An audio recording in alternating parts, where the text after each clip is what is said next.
We are coming to you from a darkened studio. We too are on emergency power here, and I'd just like to take this opportunity to recap for you what's been going on since we came on the air. For those of you joining us now at just after 6 o'clock Eastern Time. Toronto, Ottawa, there it is on the map. All of these cities affected: Toronto, Ottawa, Detroit, Cleveland, New York. If you placed a square facing northeast right across that grouping, you would find that that power outage affects about 10 million people in various parts of the eastern seaboard. Montreal has power. That comes from the Quebec power grid, and all parts of Atlantic Canada have power, as of course do Western Canada, and further south in the United States, we are told that Chicago has power. The outage was caused by a Manhattan power plant. A power grid was destabilized, and this affected everything throughout this entire area. And Byron Lee, who is with the Federal Energy Regulatory Commission in New York State, says the thinking is that a fire at a generating plant in Manhattan destabilized the grid, which cascaded up the grid and took a loop around the Great Lakes into Canada. Now, that Con Ed facility is on 14th Street in Manhattan. Yes, there were a lot of concerns earlier that certainly this could be a result of terrorism. Several people have told us, all sorts of authoritative sources have been quoted up to this stage, beginning with the New York State Authority and others, saying this is not about terrorism. Mayor Bloomberg making the point that all evacuation facilities are working well in New York City. People are cooperating. Everybody is calm. There are no injuries to report, no injuries that are known of at this stage. And we understand that the power will come back on in fits and starts, you might say, over the next several hours. In fact, we've just been told that parts of New York City now have power. So it is coming on, as it will come on gradually over the next few hours into the night and into tomorrow morning, and it may well be tomorrow morning before all of the power is back. Jim Junkins, CFTO reporter, has this report from Toronto about the situation here. We encourage the public, if you do happen to see the suspect or the accomplice. This is where I was when the lights went out. A news briefing at Toronto Police Headquarters downtown. About 4:10 p.m., Detective Jeff Zammett of Crime Stoppers was talking about some hold-up suspects. If you do happen to see the suspect or the accomplice. All of a sudden, darkness. Then seconds later, some light. Our TV cameramen began switching on their battery-operated lights. Outside, it soon became evident that the entire downtown core was out, and soon we would learn power was out throughout most of eastern North America. New York, Ottawa, Toronto, Hamilton, Windsor, Detroit, Chicago, all out. Downtown, it became traffic chaos. All traffic lights out, buses and streetcars caught in traffic messes. The streetcars and the buses trying their best to move people to their destination, but it was an impossible task. Subways were shut down immediately, and passengers on their way home were led out of the subways and out of the subway stations. Lots of problems in high-rise towers, too. Hundreds of people have been trapped in elevators. Toronto firefighters have been responding to the high-rise towers to help out and to reassure people and attempt to get them to remain calm through it all. We spoke with these people downtown. I was at my desk working very hard. And I was about to go in the subway in the tunnel. And then what happened? And all of a sudden I saw this big blackout and everybody started running. So please bear with us and please bear with me. All right, I'm having a bad day. I'm going eastbound to Main Street Station. Thank you. Police tried to keep traffic moving at major intersections. We've seen citizens standing in the middle of intersections trying to help out, trying to clear the downtown area. Cell phone communications have been all but impossible too. Just about everyone trying to call their loved ones to make sure they're okay. It took me at least 25 tries to call back to our offices at CFTO up in Agent Court. Thank you, Jim. Well, I'm glad we finally did hear from you. Jim Junkin reporting from downtown Toronto. The subways, many people were able to get out of the subways in Toronto, and evacuation procedures are now underway to get the rest out. As you might imagine, it's a very hot day, and it's sticky, not much air circulation in there. We have not heard anything about injuries or difficulties of that nature yet, but we'll be standing by for that one, of course.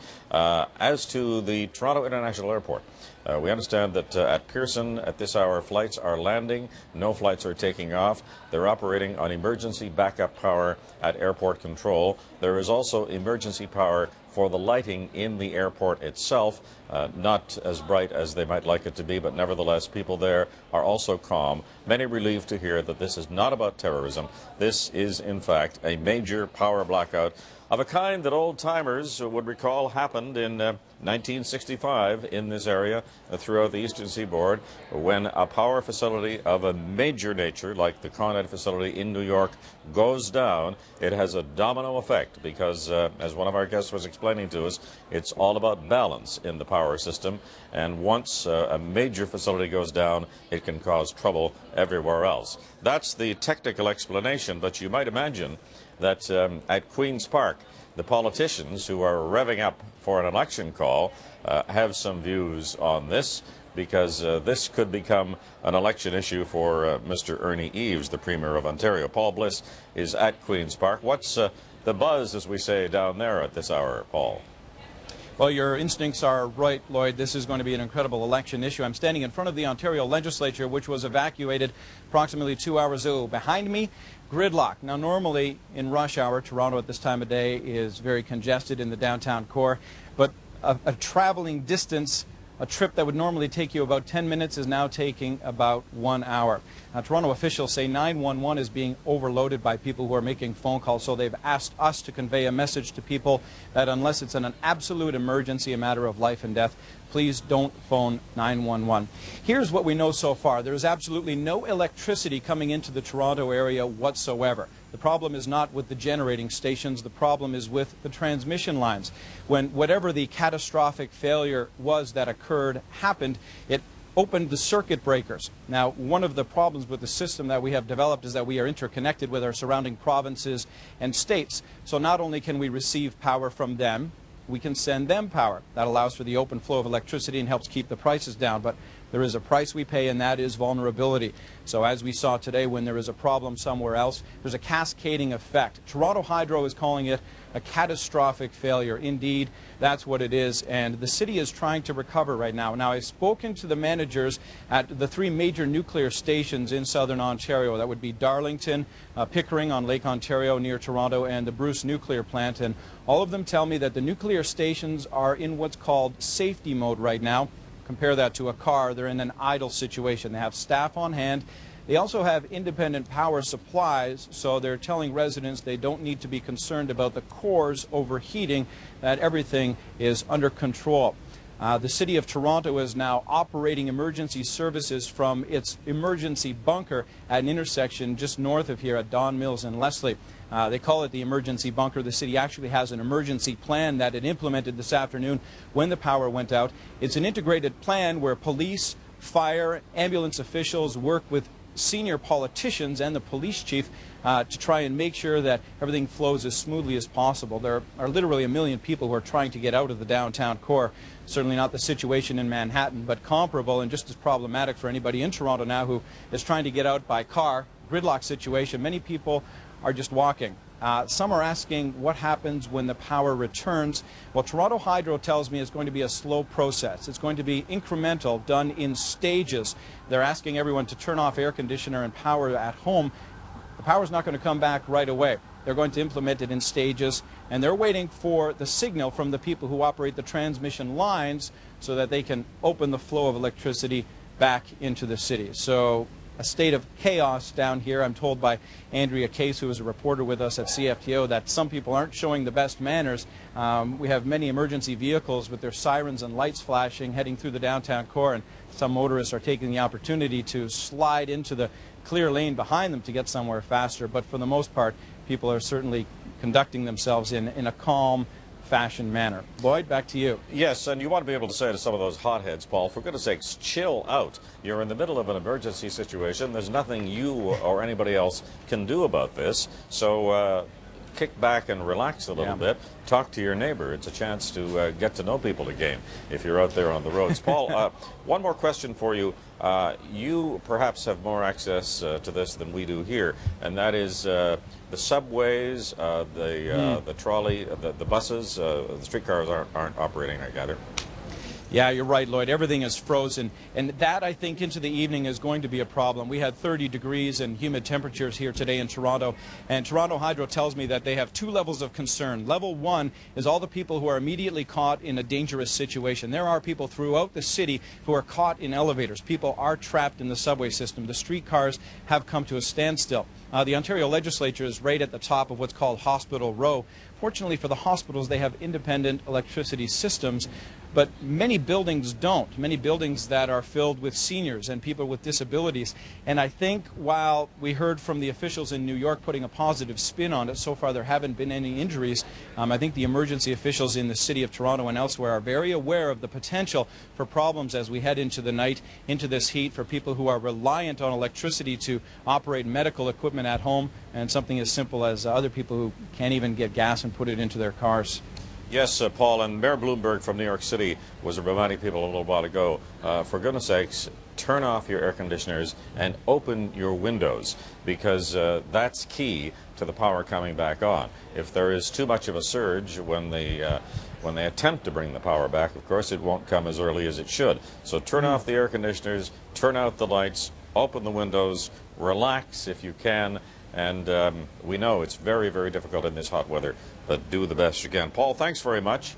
Paul Bliss at Queen's Park for us. He'll be standing by as we move on. Now, we talked about people trapped in subways. We haven't heard of any injuries there yet. We know that evacuation procedures are underway. The other large tourist facility that has been quite busy over the last couple of weeks in Toronto as tourism began to return after the SARS scare is the CN Tower. Irene Knight, who is with the CN Tower, is with us on the line. Obviously, you've had a busy day there over the last few hours, Ms. Knight. Well, yes, Lloyd. Like the rest of the city, we experienced a power failure. However, all our safety and backup systems responded very quickly and efficiently. I can't stress enough the fact that safety is and has always been important to us. So this is the sort of situation that we prepare for. We make sure that we have systems in place to deal with something like this and that they respond quickly. Our guest is also really important to us, so we make sure that we're, communicating to them on a frequent basis and letting them know what's happening. And essentially, with this situation, our backup systems came into play, and we all our visitors to the tower casually and at their leisure made their way out of the building. We have stopped admitting guests at this point in time. Of course. Just walk us through those procedures, because you obviously don't have any speakers in operation at the CN Tower during this kind of blackout. So how do you deal with it? People are on one floor, they're in that big area in the center. How do you get their attention? How do you get them organized and get them out? And what do you say to them? Well, actually, we do have a speaker system. So, as I said, we have backup power generators. Oh, you have some backup. Absolutely. Okay. So, things like the elevators, things like speaker systems, all of those things. There's some lighting that comes into play. So, all of that, comes into play. As I said, we communicated to our guests fairly quickly, let them know that they could make their way out of the building if they so chose, and they did. And I have to tell you, it was a very calm. They calmly made their way out of the building. No injuries, no health problems of any kind? No. All right, so everybody's out now? I believe they are. As far as I know, at this point in time, there's no one waiting for any elevators, so we may have had everyone leave the building at this point in time, yes. Well, all of that is good news, Ms. Knight. Thank you very much. Irene Knight, Public Relations for CN Tower in Toronto. Closing down for the night. Obviously, there will be no visitors up there this evening. CTV's Jim Junkin is at police headquarters now. He's moved over there to tell us what the police are saying about the activities of this afternoon and how it's going operationally from their side. Jim? Lloyd, we're downtown in Toronto around Yonge and College Street, and all we hear is sirens, police and fire and ambulance scooting by. A lot of those calls are for people trapped in elevators. We had a call here just a few minutes ago for a mother and two small children trapped in an elevator, and firefighters were basically outside saying to remain calm, that they would get her out. My colleague Desmond Brown just returned from an emergency measures briefing a few minutes ago, and he tells me that the police are saying that everything is under control. They do have a command post set up, but no injuries, and as Paul just mentioned a couple of minutes ago, they're advising people, please do not call 911 unless it's a life and death situation. In fact, they're asking for our Toronto viewers for people to call a local number, 416-808-7063, 808-7063. Everybody seems to be taking it very much in their stride down here. There's a jovial mood. Yes, at someone just walked up when all of this happened, people, most of them were at work, and most of them saw this as a chance to go home early or down the street for a cold one. And restaurants and bars with patios are doing a land office business right now as people have a cool one or just relax until they can get home.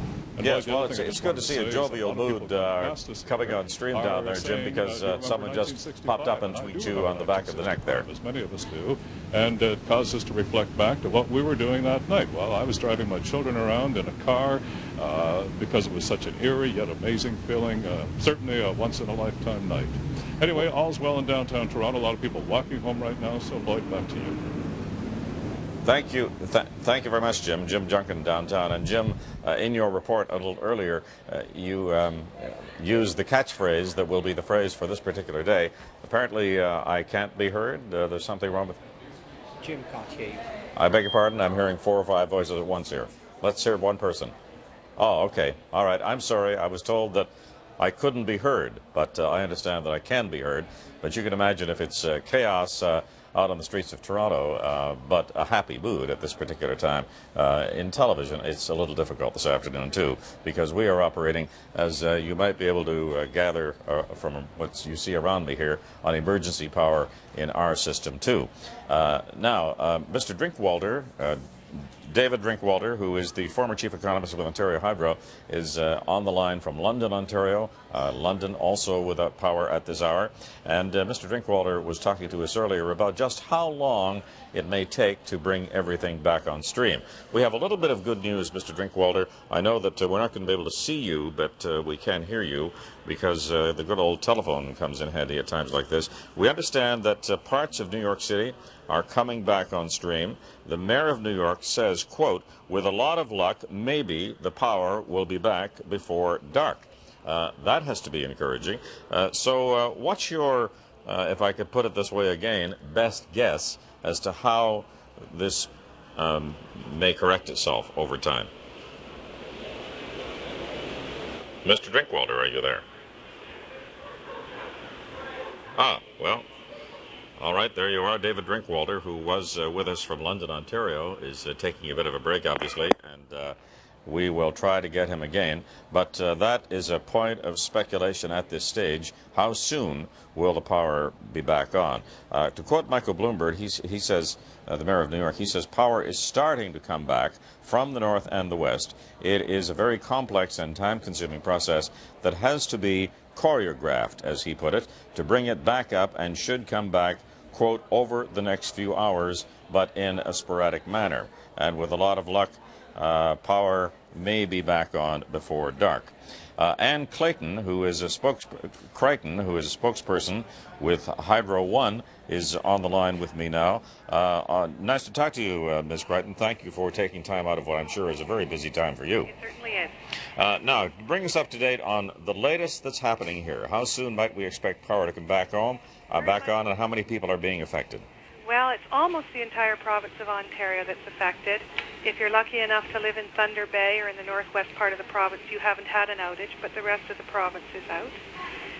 It is the same outage that's affected New York and other parts of the northeastern states. And we are in a situation where as soon as the power went out, we started our emergency procedures to bring it back online.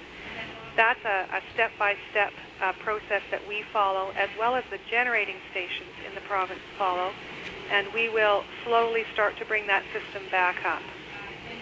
All right, now you say slowly. What does that mean, and how might that affect the arrival of the power?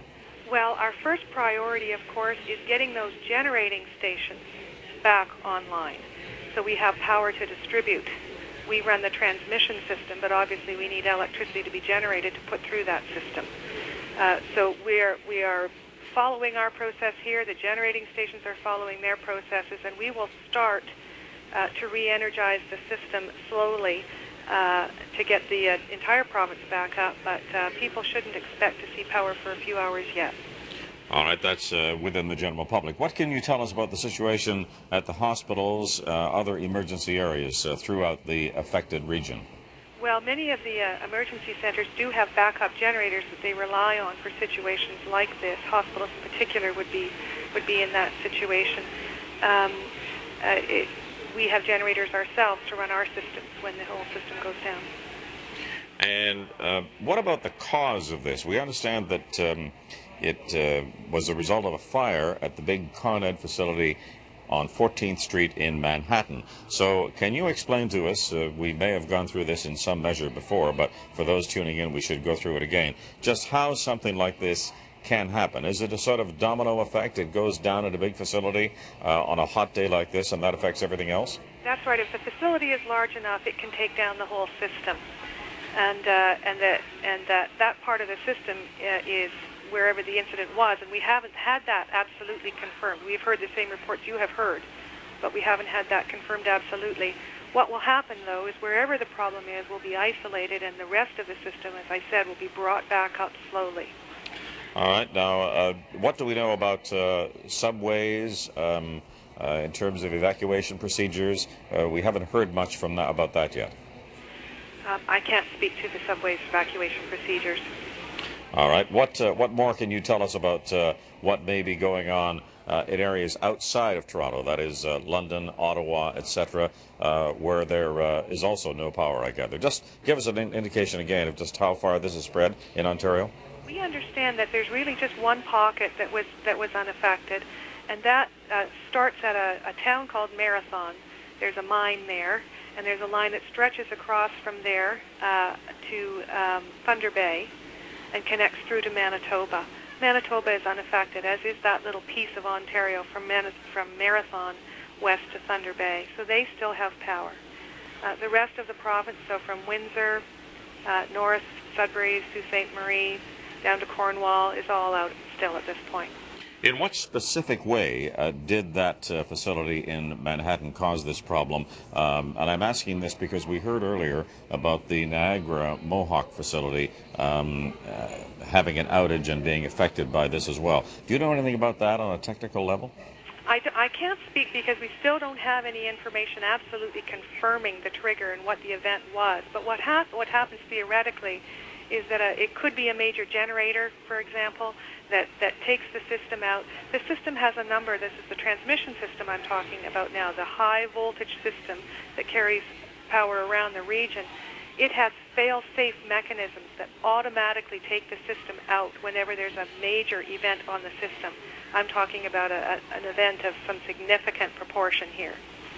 So theoretically, that's how it works. It hasn't happened for almost 40 years. So it does have to be a very big event to take the whole system down, but the system shuts down as a safety precaution.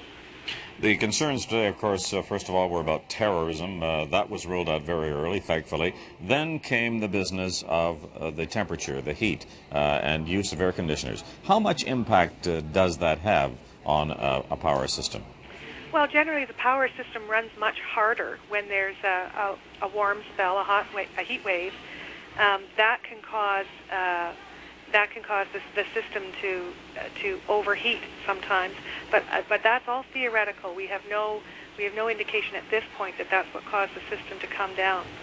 All right, just before you go, there's a piece of information that's just been handed to me, Ms. Creighton, that you may be interested in. Maybe you've heard this. Hydro-Quebec, Canada's largest power producer and distributor, says it is ready to pump power into the United States and Ontario to help ease the blackout that shut down the northeastern part of the continent today. And that comes from Hydro-Quebec spokeswoman Christine Martin. So that's good, a little bit of good news for you, perhaps. We have had there's a connection between Ontario and Quebec that has not been affected by this outage, and a little bit of power has come in there all along. We have not been cut off from the province of Quebec. That's not enough, of course, to keep our whole system going, but we do have a limited ability to bring power into Quebec. I believe their ability to ship power south is more substantial than to ship power into Ontario. Could I ask you to give us, if you don't mind, a best guess as to when most of Toronto or some of Toronto will have generated power coming back on stream? Well, as I said, our first priority is those big generating stations. So we would look to the big nuclear stations in particular to get them online first. That would be the Bruce Nuclear Station and Darlington and Pickering would be the priorities. Of course, Niagara Falls, the Beck generating station at Niagara Falls, is not. It doesn't have a startup procedure as complicated as a nuclear facility would. It can start generating immediately, and my understanding is that it is now generating and starting to feed little bits of power into the system. And our first priority will be to warm up a line to get that power up to Bruce so that generation can be brought online, and so on. So our first priority is to get those generators connected. All right, Ms. Creighton, thank you very much for taking the time out of what I know is a very busy and hectic day for you. Anne Creighton, spokesperson from Hydro One in Ontario. So the major power blackout throughout large sections of Ontario, the heavily populated regions of Toronto and Ottawa, down into New York State, New York City, parts of New Jersey.